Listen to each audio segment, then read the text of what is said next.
At 65, still having to work is synonymous with being poor, isn't it? Until that moment, her demeanor had been nothing but cheerful. Yet, as she neared me, a malevolent smirk crept onto her face. A recent addition to the workforce in her 20s. Speaking discreetly to avoid others overhearing, she cast a judgmental gaze upon me, a part-time worker, and then sauntered off without a word. When conversing with her colleagues, she exudes warmth, making me question if I had misheard her. The abrupt change in demeanor, reflecting on our initial interaction, was undeniably intense. But that was merely the tip of the iceberg.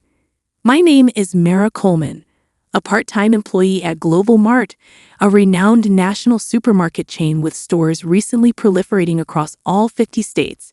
The branch where I work remains a quaint countryside outpost, despite its lack of glitz compared to the ever-expanding new locations and its slight antiquated charm. It fosters a cozy atmosphere, attracting a loyal local clientele. I joined the workforce here in my 20s, shortly after tying the knot. In the past, it resembled more of a quaint general store rather than a sprawling supermarket.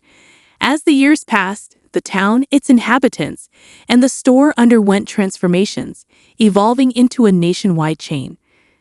I temporarily stepped away from work to focus on raising my child, but once my parental responsibilities lightened, my affection for the store drew me back.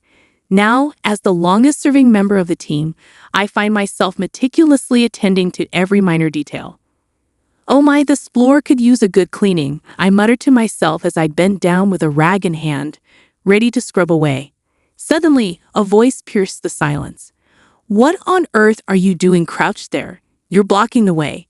Surprised, I spun around to find a young woman with her hair fashioned into two bunny-like knots, clad in a Global Mart uniform. Though unfamiliar to me, as I pondered whether she was a new recruit, she folded her arms and shot me a stern look. "There's no point in doing useless tasks. But cleanliness is crucial for the store. Cleaning a spot that no one sees is just a waste of time, isn't it? Don't you dare talk back to me. You're just a part-timer," she snapped, catching me off guard with her sudden appearance and burst. Later, our manager introduced me to her, Juliana, a recent graduate who had joined Global Mart that spring and was assigned to our store for initial field training. Juliana greeted the assembled part-time and temporary staff with a beaming smile. "Please be kind to me. I'm determined to work hard." Her cheerful disposition was a stark contrast to her earlier demeanor. Perhaps her earlier harsh words were merely a product of first-day nerves. Lost in thought, I watched as Juliana finished her introductions and made her way over to me. "You're Mara, right? I've heard you're the most experienced person here."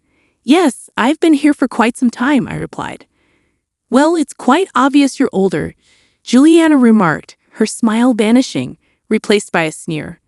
"Working at 65, one must be in dire straits financially, "Excuse me," I stammered, taken aback by her unexpected comment.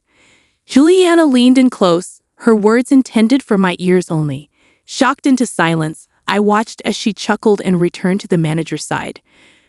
Her interaction with the manager mirrored her earlier amiable demeanor. I initially brushed off the sudden shift in her attitude, chalking it up to a misunderstanding. However, whenever Juliana and I found ourselves alone, she would hurl derogatory remarks my way. Once, as I labored to move heavy items, she remarked, "Even at your age, must you subject yourself to such strenuous work for survival?" How palpable, though her expression feigned sympathy, her crossed arms and rigid posture betrayed her contempt. On another occasion, upon witnessing me take home some leftover deli food, she sneered, "How destitute are you? Not ashamed?" Her tone dripped with mockery. And yet again, she quipped, "You're not exactly proficient at your job for someone your age. Perhaps you sell more in flattery than in actual salesmanship." Such were her mannerisms, consistently scornful whenever we were alone. However, the wisdom accrued over the years had taught me not to be ruffled by the words of someone young enough to be my daughter. I chose to overlook her behavior and let it slide. However, Juliana appeared to take issue with my approach, and her conduct took a turn for the worse. On a bright sunny day, I found myself aiding a regular customer who grappled with vision impairment, often requiring assistance in selecting her items. "I'm sorry for the inconvenience," she apologized. "No inconvenience at all. Thank you for choosing us. Take care on your way home," I reassured her, seeing her off with a warm smile. Upon returning inside, I was met with Juliana, her hands planted firmly on her hips. Though her voice was hushed to avoid drawing attention from other customers and staff, her eyes bore a scornful glare. "What were you doing?" she questioned. "I was assisting a customer," I replied. "All that time spent on just one customer. Absurd. Assisting customers in need is a fundamental aspect of our job." "That's such a provincial mindset," Juliana scoffed. "What do you mean?" I inquired. "If you're spending so much time with one customer, you should be focused on making more sales. Can't you grasp that concept?" "With all due respect, we can't generate sales without prioritizing customer satisfaction," I countered. "Don't argue with me, you're just a part-timer. If you continue to act against the store's interests, you'll be terminated," Juliana retorted before retreating to the back office. I let out a deep sigh as she departed. Frankly, I found it challenging to keep pace with her relentless demands despite my genuine passion for the job. Juliana's on-site training as a fresh recruit spanned a mere 2 weeks, with one already behind her. Knowing I just had to endure one more week made the situation somewhat bearable. Mentally preparing myself to persevere, I returned to my duties. As the week drew to a close, Juliana's training concluded, and she bid farewell to the store before business hours. She greeted the assembled staff with her customary radiant smile. The manager commended her efforts, giving the impression that she had only displayed her positive side to them. Curious, I inquired about Juliana from other colleagues. They described her as somewhat green but affable and cheerful. Perhaps they were more forgiving because she was still in training. It was a shrewd move on her part, I thought to myself as I stood there, a whirlwind of emotions surging within me, surprise mingled with a begrudging admiration. Juliana sauntered over, her smirk laced with amusement. "I've had a little chat with the manager about you," she declared. "What did you tell him?" I inquired cautiously. "Oh, just a few things about your incompetence," she replied with a dismissive wave. "The manager values my youth and competence over your outdated skills. It's only a matter of time before you're let go. You should consider it a blessing to be rid of this burden." With a gleeful laugh, Juliana departed, leaving me with a mixture of relief and unease. Would her demeanor always be so venomous? Although her training had ended, she would soon be assigned elsewhere, perhaps never to return to the store. The prospect of enduring her presence again filled me with dread. With a heavy heart and a lingering sense of apprehension, I let out a deep sigh. A month had elapsed since Juliana's departure when I found myself standing outside the company's towering headquarters in the city. My nerves sputtered. Visits to headquarters were rare for me. Gazing up at the imposing structure, I took a moment to steady my racing heart. "I can't linger here forever," I muttered to myself, feeling the tug of urgency. With a quick adjustment of my jacket, I hastened inside the building. After completing my task, I realized it was already well past lunchtime.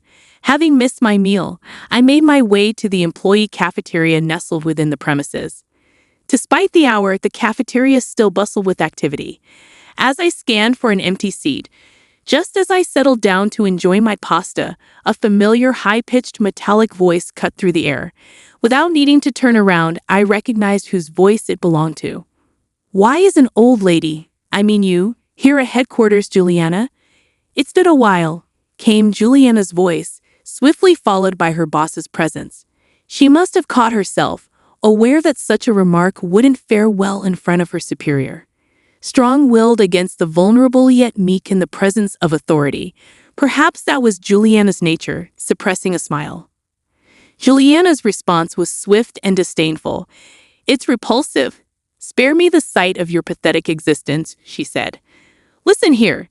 There's this person from my training, utterly useless yet refuses to leave. She's dragging down the store. She should be terminated," Juliana continued, her disdain evident. Intervening before Juliana could say more, her boss stepped in. At that moment, the cafeteria entrance hummed with activity as an elderly gentleman approached us. Juliana's boss straightened up, but Juliana's expression soured as she glared at him. "What's all the fuss about? Who are you, and what do you want?" the elderly gentleman inquired. "It appears I've arrived at an opportune moment, Marcia," he remarked. "Indeed, left unchecked, this situation could tarnish the company's reputation." "That's a serious concern," Marcia replied. "Don't ignore me and start talking," the elderly man pressed on. "Wait, do you even realize who this is?" I interjected. "You should have heard him speak at the orientation." "Juliana," another voice chimed in. Juliana's expression shifted to one of confusion as she glanced at the man beside her. Suddenly, a wave of realization washed over her, and her complexion paled. It dawned on her who the man standing next to her truly was. Bert Coleman, the president of Global Mart. "Are you a recent hire? What's your name?" Bert inquired. Her name is Juliana," Bert's wife replied. "Why are you addressing the president by his first name?" I questioned. "She's my wife. It's only natural for her to call me by my name," Bert clarified. Juliana's eyes darted between me and Bert, her confusion palpable. Meanwhile, Juliana's boss buried his face in his hands.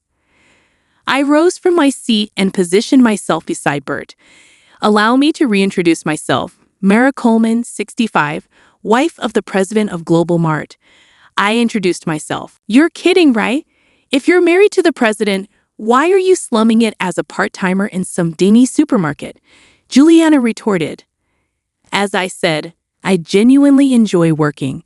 Global Mart began as a humble venture that Bert and I launched together. As it flourished, he assumed the role of president.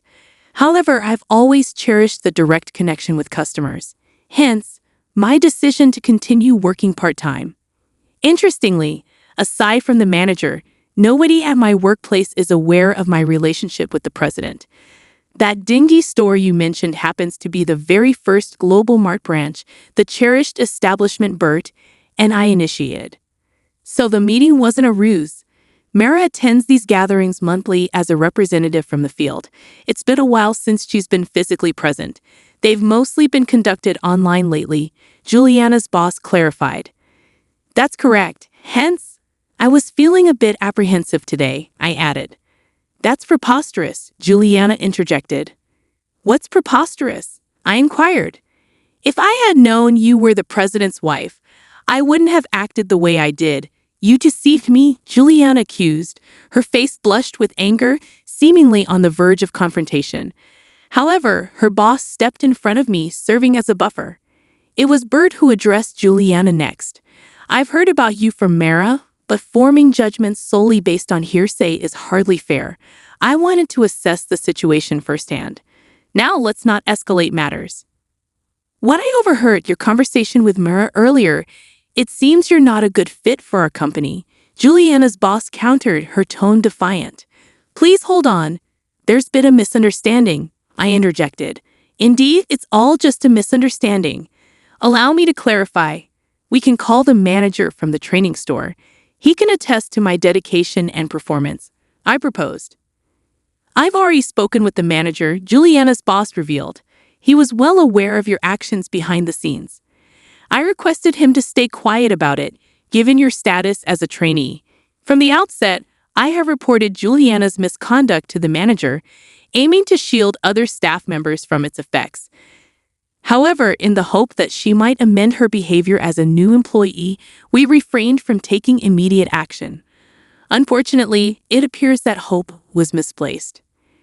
As I elucidated the situation, Juliana appeared utterly dumbfounded, her mouth gaping open and closed like a fish out of water. I offered her a sympathetic smile. Those who jeopardize the store's well-being inevitably face consequences, don't they? With a flush creeping up her cheeks, Juliana wordlessly sank into her seat. Her boss extended profuse apologies to us before escorting the deflated Juliana away. Subsequent investigation revealed that she was a relative of the HR manager and had secured her position through illicit means. Apparently, Juliana desperate in her job search, had resorted to offering money to the HR manager, dipping into her parents' retirement savings. Upon discovering the truth, her parents were incensed, disowning her and ejecting her from their home. Thus, she found herself not only jobless but also homeless. Yet, with her knack for charming others and her resilience, she'd likely find her footing elsewhere, perhaps even in a nocturnal occupation. I could only hope that she wouldn't fall prey to unsavory influences. Meanwhile, Bert appeared somewhat disheartened, grappling with the revelation of an employee's misconduct, pondering whether it stemmed from the company's expansion. I offered him reassurance. "Let's return to our roots and collaborate at the store once more," I said. Bert's face brightened with a smile. "That sounds perfect," he responded. "Working in the store is my very essence. It's akin to nurturing our own offspring from its inception. I aspire to remain there perpetually, always wearing a smile."